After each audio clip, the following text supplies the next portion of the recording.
Ma fille n'est pas qualifiée pour cela. Maman a acquiescé, fraude évidente. J'ai répondu calmement, c'est noté.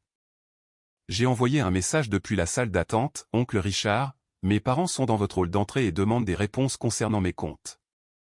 La porte du bureau d'angle s'est ouverte. Je m'appelle Sophie Martin, et j'entends le même message toute ma vie, tu n'es pas capable, pas assez intelligente, pas assez disciplinée, pas assez douée pour les affaires. Mon frère aîné, Marc, était l'enfant prodige. Un diplôme de HEC Paris, une carrière dans la banque d'investissement. Le fil qui comprenait l'argent réel.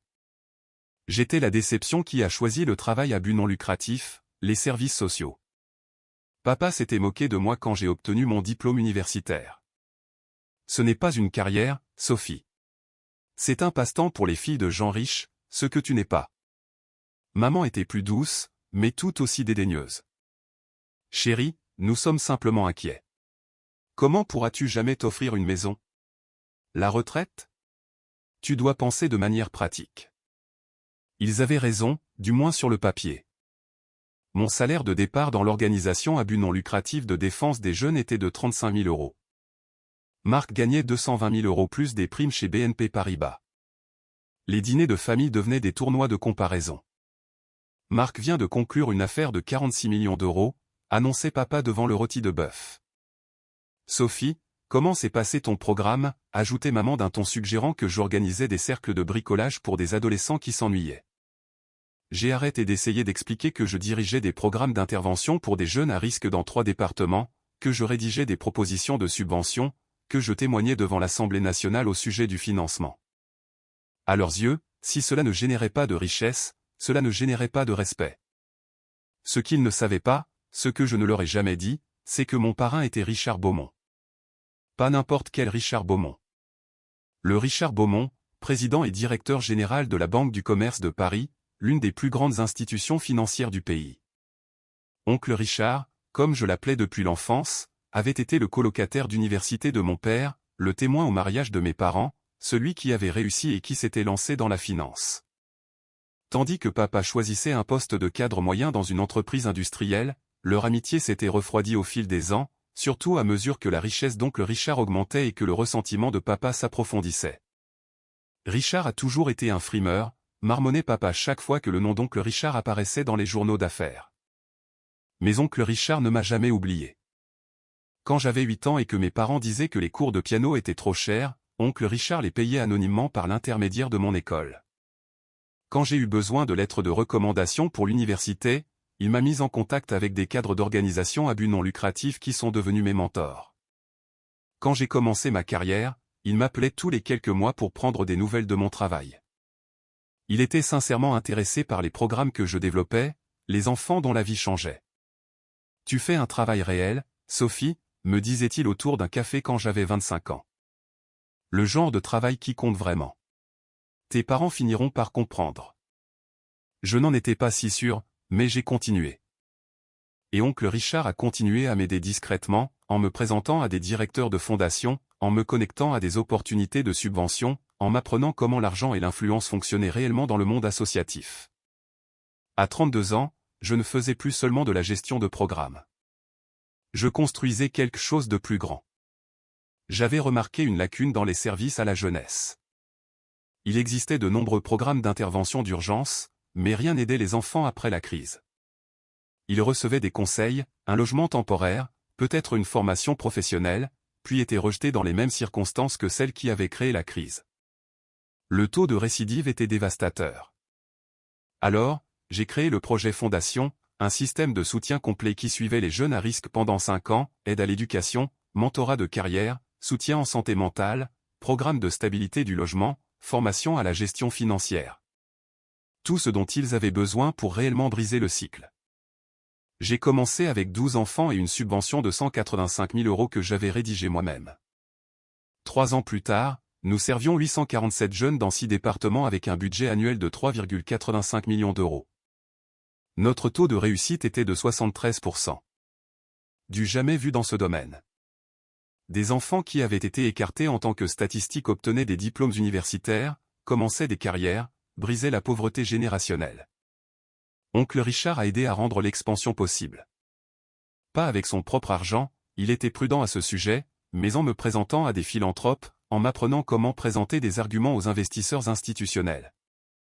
En me montrant comment construire un modèle à but non lucratif durable qui traitait l'impact social comme un résultat commercial. Tu ne demandes pas de charité, Sophie, me coacha-t-il. Tu leur offres un retour sur investissement de 73% en capital humain. Formule-le de cette façon. Je l'ai fait et cela a fonctionné. Les grandes fondations ont commencé à m'appeler. J'ai témoigné devant l'Assemblée nationale sur les modèles d'intervention auprès des jeunes. Le magazine Challenge a publié un portrait me qualifiant de l'un des jeunes leaders les plus innovants du secteur à but non lucratif. Mes parents n'ont jamais vu l'article. Je ne le leur ai pas montré. Lors des dîners de famille, je restais toujours assise tranquillement pendant qu'ils se vantaient de la dernière promotion de Marc, de sa nouvelle Porsche, de son appartement sur l'avenue Montaigne. Quand ils me posaient des questions sur mon travail, je disais, je continue le programme. Ça se passe bien. Des augmentations, demandait papa avec ce ton sceptique. Un peu, mentais-je. Mon salaire réel était maintenant de 130 000 € plus les avantages sociaux. Ce n'était pas l'argent au niveau de Marc, mais c'était confortable. Plus important encore, j'avais quelque chose que Marc n'aurait jamais, un travail qui avait un sens. J'avais aussi commencé à investir en utilisant les stratégies qu'oncle Richard m'avait apprises. Rien d'ostentatoire, des fonds indiciels, des obligations d'État, une propriété locative que j'avais achetée aux enchères et rénovée. À 34 ans, ma valeur nette était d'environ 625 000 €. Ce n'était pas la richesse d'un grand patron du CAC 40, mais c'était plus que ce que mes parents avaient accumulé en 40 ans de mariage. Ils n'en avaient aucune idée, et je préférais qu'il en soit ainsi. Je ne cachais pas mon succès pour être secrète. Je le protégeais de leur jugement parce que je savais que si je le leur disais, ils trouveraient un moyen de le diminuer. C'est bien, chérie. Mais la prime de Marc cette année était de 370 000 €. Alors, je suis restée silencieuse et j'ai continué à construire. Tout a changé à la fête de fiançailles de Marc. Mon frère épousait Vanessa Girard, une avocate d'affaires dont la famille faisait saliver mes parents avec des possibilités d'ascension sociale. La fête avait lieu à leur club de golf privé, celui-là même qui avait rejeté la demande d'adhésion de mes parents 2 fois, ce qui rendait ce choix de lieu particulièrement satisfaisant pour maman. Je suis arrivé dans une robe noire simple, la même que j'avais portée à 3 autres mariages. Marc portait un costume sur mesure de chez un grand tailleur. Vanessa étincelait dans quelque chose qui coûtait probablement plus cher que ma voiture. Sophie, maman s'est précipitée vers moi, son sourire tendu. Tu n'as amené personne ? Juste moi ce soir. Toujours pas de petit ami, a ajouté papa. Tu sais, Marc a rencontré Vanessa grâce au réseautage professionnel. Peut-être que si tu élargissais ton cercle social au-delà d'eux. Ces gens avec qui tu travailles. Ces gens. Il voulait dire les enfants, les familles luttant contre la pauvreté et la toxicomanie et l'échec systémique, ces gens qui ne valaient pas la peine de réseauter. J'ai souri. Je garderai cela à l'esprit. La fête était, comme prévu, inconfortable. J'ai bavardé avec les parents de Vanessa, qui n'arrêtaient pas de me demander ce que je faisais avec ce ton poli mais inquiet que les gens utilisent lorsqu'ils soupçonnent que vous êtes au chômage. Marc a prononcé un discours remerciant nos parents pour leur soutien, leurs conseils, leur croyance inébranlable en son potentiel. Il ne m'a pas mentionné, pas même un salut générique pour sa sœur. Ensuite, à la table des cadeaux, maman m'a prise à part. Nous devons parler de quelque chose. Papa l'a rejointe, l'expression sérieuse. Ta mère et moi avons discuté de ta situation financière. Mon estomac s'est serré. Ma situation financière va bien. Sophie, nous savons que tu as du mal, la voix de maman dégoulinait de sympathie. Ton salaire, tes prêts étudiants, ce minuscule appartement. Nous voyons l'attention. Je n'avais pas de prêts étudiants. Je les avais remboursés il y a 3 ans. Mais ils ne le savaient pas. Papa a continué. Nous avons décidé de t'aider. Nous allons co-signer un prêt pour toi, pour t'installer dans une vraie maison, quelque chose que tu peux te permettre. Pas un luxueux appartement de départ, a interrompu maman. Rien d'extravagant, juste quelque chose d'approprié pour une femme de ton âge. Nous avons déjà parlé à un agent immobilier. C'était classique. Ils avaient pris des décisions concernant ma vie sans me consulter, puis les présenter comme de la générosité. Nous cosignerons jusqu'à 185 000 €, a déclaré papa. Cela devrait te permettre d'obtenir quelque chose de décent dans un quartier sûr.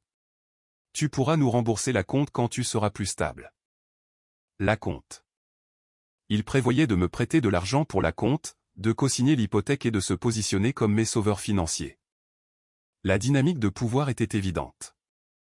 C'est très attentionné, ai-je dit prudemment. Mais je suis déjà en train d'acheter une maison. L'expression de papa a changé. Quelle maison? Un endroit à Neuilly-sur-Seine. L'accord est presque finalisé. Neuilly-sur-Seine, où les maisons commençaient à 600 000 €. Marc y vivait. La famille de Vanessa aussi. Sophie, la voix de papa s'est durcie. C'est impossible. Tu ne peux pas t'offrir Neuilly-sur-Seine. L'hypothèque est approuvée. Je signe dans 2 semaines. Sur quoi, la voix de maman s'est élevée. Sophie, sois réaliste. Ton salaire ne pourrait pas possiblement. La Banque du commerce de Paris m'a approuvé pour 665 000 €. Le silence était assourdissant. Papa a récupéré le premier. C'est une fraude. Il n'y a aucune chance que tu sois qualifié pour ce montant. Quelqu'un a fait une erreur. Ou pire, tu as menti sur ta demande. Je n'ai pas menti. Alors quelqu'un dans cette banque est incompétent. Son visage a rougi. C'est exactement pourquoi tu as besoin de notre aide. Tu ne comprends manifestement pas comment fonctionne la finance. Ce prêt va te détruire. Je peux me le permettre avec 37 000 € par an, maman avait l'air sincèrement désemparée. Chérie, l'hypothèque à elle seule serait. Je ne gagne pas 37 000 € par an. Mon salaire dans le secteur à but non lucratif est nettement plus élevé que vous ne le pensez, et j'ai d'autres revenus, des investissements, des économies. Je sais exactement ce que je fais. Marc nous avait rejoints maintenant, attiré par l'attention. Sophie, sérieusement, si tu as obtenu une hypothèque par fraude, tu dois tout avouer avant que cela ne s'aggrave. J'ai des amis qui peuvent t'aider à naviguer là-dedans. Sa condescendance était stupéfiante. Il y a 30 secondes, il était l'expert en finance. Maintenant, il pensait que j'étais une criminelle. Il n'y a pas de fraude, ai-je dit calmement. La banque connaît exactement ma situation financière. Ils m'ont approuvé parce que je suis qualifié. Impossible. Papa était maintenant au-delà de la raison. J'appelle cette banque lundi matin. C'est un prêt prédateur où tu t'es présenté faussement ou les deux. Quoi qu'il en soit, cela s'arrête maintenant. Papa, cette conversation est terminée. Nous allons régler cela. Il s'est tourné vers maman. Appelle la Banque du commerce de Paris dès lundi matin. Exige de parler à celui qui a approuvé ce désastre. Et c'est exactement ce qu'ils ont fait. Lundi matin, j'ai reçu 3 messages avant 9 h du matin de la part de papa à la Banque du commerce de Paris, nous résolvons ta situation. Reste près de ton téléphone. De la part de maman, chérie, ne panique pas. Nous réparons ce gâchis. Je t'aime. De la part de Marc, attention. Papa et maman sont à ta banque. Tu devrais peut-être les appeler avant qu'ils ne fassent exploser ton crédit. J'ai regardé les messages depuis mon bureau au siège du projet Fondation. Mon assistante a frappé à la porte. Sophie, ça va? Tu as l'air stressée. Drame familial. Je me suis frotté les tempes. Peux-tu me donner quelques minutes? Bien sûr, mais n'oublie pas que tu as la visite du site à 11 h. Les administrateurs de la Fondation veulent voir le nouveau centre de logement, n'est-ce pas? L'expansion d'1,93 million d'euros que nous venions de terminer, la visite qui pourrait déterminer nos 3 prochaines années de financement. Je ne pouvais pas la manquer. Mais d'abord, je devais gérer mes parents. J'ai sorti mon téléphone et envoyé un message à oncle Richard. Oncle Richard, mes parents sont dans votre hall et demandent des réponses sur mes comptes. Ils pensent que mon approbation hypothécaire est une fraude. Ils exigent de parler au président de la banque. 3 points sont apparus immédiatement. Puis, je suis au courant. Il crie sur Juliette au service des hypothèques depuis 15 minutes. Dois-je intervenir? J'y ai réfléchi. Le chemin facile était de laisser oncle Richard arrêter cela d'un coup de fil. Mais le chemin facile n'apprendrait rien à mes parents. Laissez-les s'emporter. Je serai là dans 20 minutes. Compris. Cela devrait être intéressant. J'ai attrapé mes clés et je me suis dirigé vers la porte. Mon assistante m'a rappelé la visite du site. Je serai de retour à 10h45. Je le promets. Le trajet jusqu'à la Banque du Commerce de Paris a duré 12 minutes. Je me suis garé sur le parking des visiteurs et j'ai vérifié mon reflet dans le rétroviseur. Blazer professionnel, bijoux simples, l'apparence de quelqu'un qui savait exactement ce qu'elle faisait. Je pouvais entendre la voix de mon père avant d'entrer dans le hall. Le hall de la Banque du Commerce de Paris était conçu pour intimider. Des plafonds immenses, des sols en marbre précieux, des portraits des anciens présidents tapissant les murs. Mes parents se tenaient au comptoir du service à la clientèle. Le visage de papa était cramoisi. Maman se tordait les mains.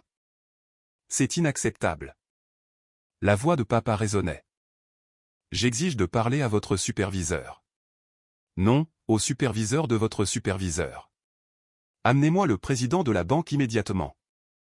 L'agent de crédit, dont la plaque indiquait Juliette Morel, maintenait son calme professionnel malgré l'agression verbale.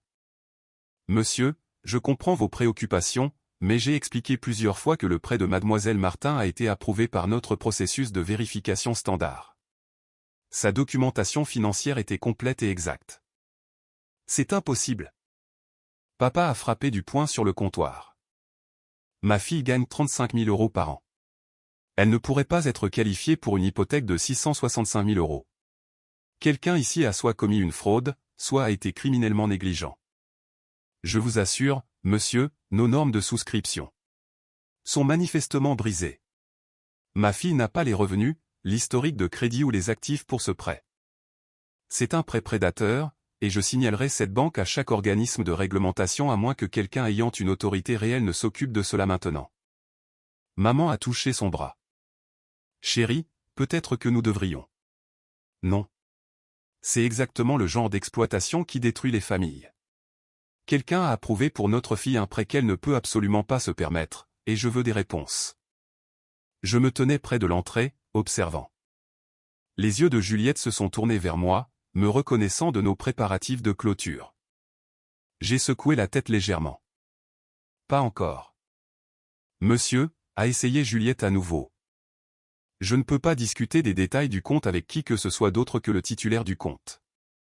Règlement sur la protection de la vie privée. Je suis son père. Elle n'est manifestement pas compétente pour gérer cela elle-même, c'est pourquoi elle est dans ce pétrin. C'est alors que je me suis approché. En fait, papa, je suis tout à fait compétente. Ils se sont retournés brusquement. Sophie. Maman avait l'air soulagée. Dieu merci. Dis-leur qu'il y a eu une erreur. Toute cette histoire est un malentendu. Il n'y a pas de malentendu. Papa m'a attrapé le bras. Sophie, écoute-moi. Cette banque a profité de toi. Nous allons réparer cela, mais tu dois coopérer. Dis-leur que tu veux annuler la demande de prêt. Je n'annule rien. Tu ne comprends pas ce que tu fais. Sa prise s'est serrée. Ce prêt va te ruiner financièrement. Les paiements sont largement à la hauteur de mon budget. Sur quel revenu? Sa voix s'est élevée à nouveau. Tu gagnes 35 000 € par an. Non. Mon salaire dans le secteur à but non lucratif est de 130 000 € plus des primes de performance plus des revenus d'investissement de mon portefeuille qui croît régulièrement depuis 8 ans. Le hall était devenu silencieux. D'autres clients regardaient maintenant. Le visage de maman est devenu pâle. Sophie, c'est. Tu ne peux pas possiblement. Je possède également une propriété locative au parc Monceau qui génère 2 950 € par mois. J'ai 625 000 € en actifs liquides entre les comptes de retraite, l'épargne et les comptes d'investissement. Ma cote de crédit est excellente. La banque a approuvé mon hypothèque parce que je suis une emprunteuse exceptionnellement qualifiée. Le visage de papa est passé par toutes les émotions, confusion, incrédulité, colère. C'est impossible. Nous voyons ton appartement, ta voiture. Tu ne vis pas comme quelqu'un qui a ce genre d'argent. Parce que je ne dépense pas comme quelqu'un qui a ce genre d'argent. Je l'investis. Je l'économise. Je l'utilise pour des choses qui comptent. Alors pourquoi ne nous l'as-tu pas dit? La voix de maman a tremblé. Toutes ces années, nous pensions que tu avais du mal et tu nous as laissé le croire? Vous l'avez cru parce que cela correspondait à votre récit. La fille décevante qui a choisi la passion plutôt que le profit. Celle qui avait besoin d'être sauvée. Vous n'avez jamais posé de questions sur ma situation financière réelle. Vous avez simplement supposé. C'est insensé. Marc était apparu de quelque part. Sa fiancée avocate à ses côtés. Sophie, même si c'est vrai, et je ne dis pas que je le crois, pourquoi le cacher? Pourquoi nous laisser penser que tu t'en sortais à peine? Parce que chaque fois que j'accomplissais quelque chose, vous le diminuiez. Chaque succès devenait, c'est bien, mais Marc a fait quelque chose de mieux. Alors, j'ai arrêté de partager. J'ai construit ma vie tranquillement sans votre jugement. Juliette, l'agent de crédit, s'était éloignée du comptoir, manifestement incertaine de devoir intervenir ou de disparaître. La voix de papa est descendue à un ton dangereux. Je veux des preuves, des relevés financiers, des déclarations d'impôts, parce que je pense que tu mens, Sophie. Je pense que tu t'es endettée en prétendant être quelque chose que tu n'es pas, et cette hypothèque est l'illusion finale. Tu veux des preuves. J'ai sorti mon téléphone.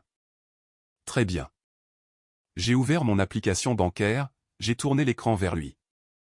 Le solde de mon compte courant, 43 540 €. Les yeux de papa se sont agrandis. J'ai balayé vers mon compte d'épargne, 261 900 €. J'ai balayé à nouveau vers mon compte d'investissement, 364 180 €. Maman a eu un hoquet de surprise. C'est. Marc s'est penché plus près. Ça ne peut pas être réel. Appelez votre banque, ai-je dit. Vérifiez-le. Non, la voix de papa s'est durcie. Cela ne prouve rien. Les soldes de compte peuvent être retouchés par photo. Je veux une documentation officielle du président de la banque. Quelqu'un d'autorité qui peut confirmer qu'il ne s'agit pas d'une fraude élaborée. Tu veux le président de la banque? J'ai gardé ma voix calme. Très bien. J'ai tapé un message. Oncle Richard, mes parents exigent de vous parler de mon approbation hypothécaire. Ils veulent la preuve que je ne commets pas de fraude. Cela vous dérangera-t-il de descendre? La réponse est arrivée en quelques secondes, j'arrive. Le président de la banque sera ici sous peu, ai-je dit. Papa a croisé les bras. Bien. Alors nous aurons de vraies réponses au lieu de n'importe quelle histoire que tu as concoctée. Nous nous tenions dans un silence tendu. D'autres clients avaient renoncé à faire semblant de ne pas regarder. Le hall était devenu un théâtre. 90 secondes plus tard, l'ascenseur a sonné. Richard Beaumont est sorti. 73 ans, cheveux argentés, costume de haute couture, le genre de présence qui obligeait les pièces à se réorganiser. Il était président de la banque depuis 22 ans, directeur général depuis 15 ans. Son visage apparaissait régulièrement dans la presse économique. Il a marché directement vers notre groupe. Papa s'est redressé, préparant sa posture agressive. Puis oncle Richard m'a souri. Sophie, ravi de te voir. Et il m'a serré dans ses bras, pas une poignée de main professionnelle. Une étreinte chaleureuse et familiale qui a duré 3 secondes complètes. La posture agressive de papa affaiblit. Oncle Richard s'est reculé, les mains sur mes épaules. Comment avancent les plans d'expansion? Les administrateurs de la fondation ont-ils approuvé le financement supplémentaire? Ils visitent le centre ce matin. Je pense que nous aurons l'approbation. Excellent. Tu as construit quelque chose de remarquable, Sophie. Tes parents doivent être incroyablement fiers. Il a dit cela sans ironie, se tournant pour reconnaître mes parents pour la première fois. La bouche de papa s'est ouverte, fermée, rouverte. Richard. Jean-Pierre, Catherine. Le ton d'oncle Richard a refroidi de 40 degrés. Je crois savoir que vous avez des inquiétudes concernant l'approbation hypothécaire de votre fille. C'est. Richard, nous ne savions pas, a bégayé papa. Vous ne saviez pas quoi? Que Sophie est l'une de nos clientes les plus précieuses. Que son profil financier est impeccable? Ou qu'elle fait ses opérations bancaires à la Banque du Commerce de Paris depuis 12 ans sous ma recommandation personnelle. Maman a retrouvé sa voix. Richard, nous pensions. Sophie ne nous a jamais dit. Ne vous a jamais dit quoi? Qu'elle a construit de toutes pièces une organisation à but non lucratif de 3,85 millions d'euros? Qu'elle a témoigné devant l'Assemblée nationale? Qu'elle a été nommée par les médias comme l'un des leaders les plus innovants dans le secteur de l'impact social? Qu'elle est financièrement en sécurité, professionnellement accomplie et, franchement, une meilleure personne que la plupart des gens que je connais? Le hall était maintenant dans un silence de mort. Oncle Richard a continué, sa voix professionnelle mais teintée de déception. Sophie s'est qualifiée pour son hypothèque de la manière traditionnelle. Un excellent crédit, des actifs substantiels, des revenus vérifiés et un ratio d'endettement que la plupart de nos clients envieraient. Juliette, il a fait un signe de tête à l'agent de crédit, a traité sa demande selon les règles. Tout était légitime. Papa s'est dégonflé visiblement. Mais elle n'a jamais. Nous ne savions pas. Cela en dit plus sur vous que sur Sophie. Les mots ont atterri comme une gifle. Les yeux de maman se sont remplis de larmes. Marc regardait ses chaussures. Vanessa avait l'air de vouloir être n'importe où ailleurs. Oncle Richard s'est tourné vers moi. J'ai une réunion du conseil d'administration dans 20 minutes, mais déjeuner jeudi? Je veux entendre parler des plans d'expansion. J'adorerais. Merci, oncle Richard. Il m'a serré à nouveau dans ses bras, puis s'est adressé à mes parents une dernière fois. Jean-Pierre, Catherine, votre fille est extraordinaire. Je vous suggère de commencer à la traiter comme telle. Puis il est retourné vers l'ascenseur, laissant la dévastation dans son sillage. Le silence après le départ d'oncle Richard ressemblait à une pression atmosphérique. Enfin, papa a parlé. Oncle Richard? Mon parrain, ai-je dit calmement. Ton colocataire d'université, l'homme qui était témoin à ton mariage. Depuis quand, la voix de maman n'était plus qu'un murmure. Depuis quand Richard t'aide-t-il? Il ne m'aide pas. Il a été un mentor. Quelqu'un qui se souciait réellement de ma carrière. Qui posait des questions sur mon travail au lieu de le rejeter. Sophie, Marc s'est avancé. C'est. Je ne sais même pas quoi dire. Tu n'as rien à dire. J'ai une visite de site dans 40 minutes. Je dois y aller. Attends. Papa m'a attrapé le bras à nouveau, plus doucement cette fois. Nous devons parler de cela. Vraiment parler. De quoi? Du fait que tu as passé 34 ans à me dire que je n'étais pas assez bien? Du fait que tu es venu dans ma banque pour prouver que j'étais une fraude? Du fait que tu étais si certain que j'échouais que tu ne pouvais même pas envisager que je puisse réussir? Nous essayons de te protéger, a dit maman. De quoi? Du succès, du bonheur, ou simplement du fait de faire les choses différemment de ce que vous attendiez? L'agent de crédit, Juliette, s'est raclé la gorge. S'il n'y a rien d'autre dont vous avez besoin concernant la demande d'hypothèque. La demande tient toujours, ai-je dit. La clôture est toujours prévue pour vendredi prochain. Très bien, mademoiselle Martin.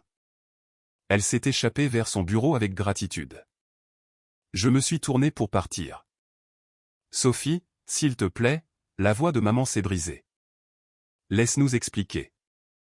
Expliquer quoi, maman? Que vous avez supposé que j'étais incompétente? Que vous n'avez jamais une seule fois posé de questions sur ma vie réelle? Que vous avez mesuré ma valeur par rapport au compte bancaire de Marc et que vous m'avez trouvée insuffisante? Ce n'est pas juste, a protesté Marc. Ah bon? À quand remonte la dernière fois où quelqu'un, lors d'un dîner de famille, a posé des questions sur mon travail avec un intérêt sincère? Pas comment va ton petit programme, mais de vraies questions sur les résultats, l'impact, la croissance? Silence. C'est ce que je pensais. J'ai ajusté mon sac. Je dois y aller. Ma véritable carrière exige mon attention. J'ai fait 3 pas avant que papa ne parle à nouveau. Je suis désolé. Je me suis arrêté. Je suis désolé, a-t-il répété, et sa voix a tremblé. Tu as raison sur tout. Nous avons été de terribles parents pour toi, Sophie. Nous t'avons mesuré par rapport aux mauvaises choses. Nous avons rejeté ce que nous aurions dû célébrer, et nous étions si convaincus de notre propre récit que nous ne pouvions pas voir la vérité juste devant nous. Je me suis retourné lentement. Le visage de papa s'était effondré. Quand Richard a dit ces choses sur ce que tu as construit, sur qui tu es, j'ai réalisé que je ne connais pas ma propre fille. Pas vraiment. Et c'est ma faute, pas la tienne. La mienne. Maman pleurait ouvertement maintenant. Nous pensions que nous te protégions de la déception, du choix d'une voie qui rendrait la vie plus difficile, mais nous avions simplement tort. Sur toute la ligne. Je ne sais pas si un pardon suffit, a ajouté Marc calmement. Mais pour ce que ça vaut, je suis désolé aussi. Je n'ai jamais pris ta défense. Je les ai juste laissés faire des comparaisons. Je les ai laissés diminuer ton travail. Je me disais que ce n'était pas mon problème. Je me tenais là, 47 000 émotions se battant pour la domination. La colère était justifiée. La blessure était réelle. Mais sous tout cela se trouvait autre chose, une tristesse épuisée que ce soit ce qu'il ait fallu. Qu'ils ne puissent pas m'apprécier jusqu'à ce qu'un homme qu'ils respectaient leur dise qu'il le devrait. J'ai besoin de temps, ai-je finalement dit, pour traiter cela. Pour comprendre quelle relation nous aurons après cela, s'il y en a une. Bien sûr, a dit papa rapidement. Tout ce dont tu as besoin. Mais comprenez bien ceci. Je ne vais plus me justifier devant vous. Je ne vais pas chercher votre validation ou attendre votre approbation. J'ai construit une vie dont je suis fier et cela ne change pas, que vous le reconnaissiez ou non. Nous comprenons, a murmuré maman. Vraiment? Parce qu'il y a 5 minutes, vous étiez convaincu que je commettais une fraude. Ce n'est pas une petite chose à surmonter. Nous ferons mieux, a dit papa. Nous regagnerons ta confiance, peu importe le temps que cela prendra. J'ai hoché la tête lentement. Nous verrons. Puis je suis sorti de la Banque du Commerce de Paris et je suis retourné à ma véritable vie. La visite du site s'est parfaitement déroulée. Les administrateurs de la fondation ont adoré le nouveau centre de logement, 8 unités pour les jeunes adultes sortant du système de placement familial avec des services de soutien sur place et des conseils de carrière. Ils ont approuvé notre demande de financement, 3,2 millions d'euros sur 3 ans. Mon assistante m'a retrouvé après dans mon bureau, fixant mon téléphone. De bonnes nouvelles, a-t-elle demandé. Le financement a été accepté. C'est génial. Mais tu as l'air. Mes parents se sont présentés à ma banque ce matin en prétendant que mon approbation hypothécaire était une fraude. Ses yeux se sont agrandis. Quoi? Je lui ai donné la version abrégée. Ses réactions allaient du choc à l'outrage jusqu'à quelque chose comme de la satisfaction. Alors ils savent enfin, a-t-elle dit quand j'ai eu fini. Qu'est-ce que ça fait? Honnêtement, je ne sais pas encore. Mon téléphone a vibré. Un message d'oncle Richard, c'était peut-être le moment le plus satisfaisant de ma carrière professionnelle. Ton père avait besoin de ce signal d'alarme il y a 20 ans. Déjeuner jeudi à l'endroit habituel? J'ai souri et confirmé. Puis un message de Marc, j'ai tout dit à Vanessa. Elle dit que ce que tu as construit est incroyable et veut savoir si son cabinet peut t'aider pour des services juridiques bénévolement. Sans aucune condition, juste pour essayer de faire quelque chose de bien. Puis maman, j'ai passé l'après-midi à lire sur le projet Fondation. Sophie, je n'en avais aucune idée. Je suis si fière de toi et si honteuse de moi-même. Pouvons-nous parler quand tu seras prête? Puis papa, j'ai appelé Richard, je lui ai demandé de me dire tout ce que j'aurais dû savoir sur ta carrière. J'ai pris des notes. 2 pages entières. Je suis ton père, et j'ai eu besoin d'un étranger pour me dire qui est ma fille. C'est impardonnable, mais je veux changer. Si tu me le permets. J'ai posé le téléphone et j'ai regardé par la fenêtre de mon bureau le quartier que nous servions. Des enfants jouant au basket-ball sur le terrain que nous avions construit. Des familles entrant dans le centre communautaire pour nos programmes du soir. Des vies qui changeaient parce que quelqu'un avait décidé qu'elles comptaient. C'était ma mesure du succès. Pas l'approbation de mes parents. Pas les comparaisons de salaire de Marc. Pas même l'hypothèque d'une maison à Neuilly-sur-Seine. Ce travail. Cet impact. Cette preuve que différents chemins pouvaient mener à des destinations profondes. Mes parents ne comprendraient peut-être jamais cela complètement. Mais peut-être qu'avec du temps et des efforts, ils pourraient apprendre à le respecter. 3 semaines plus tard, j'ai signé l'achat de la maison à Neuilly-sur-Seine. Une belle maison coloniale de 4 chambres avec un jardin et un bureau où je pourrais rédiger des subventions. Mes parents n'ont pas assisté à la clôture. Je ne les ai pas invités, mais le jour où j'ai emménagé, une livraison est arrivée. Un colis de maman et papa. À l'intérieur, Une photo encadrée de ma remise de diplôme universitaire. Moi, dans ma toge et mon mortier, les yeux brillants de possibilités. Au dos, papa avait écrit de son écriture soignée, nous aurions dû croire en cette personne. Nous sommes désolés que cela nous ait pris si longtemps. Nous t'aimons. Nous sommes fiers de toi, et nous t'écoutons maintenant. Ce n'était pas le pardon. Pas encore, mais c'était un début. J'ai accroché la photo dans mon bureau à côté de mon portrait dans la presse et de la photo d'oncle Richard et moi lors de l'inauguration du projet Fondation. La preuve que le succès prend de nombreuses formes et que la meilleure vengeance n'est pas la cruauté. C'est de construire quelque chose de si indéniable que même ceux qui doutent de vous sont obligés de le voir.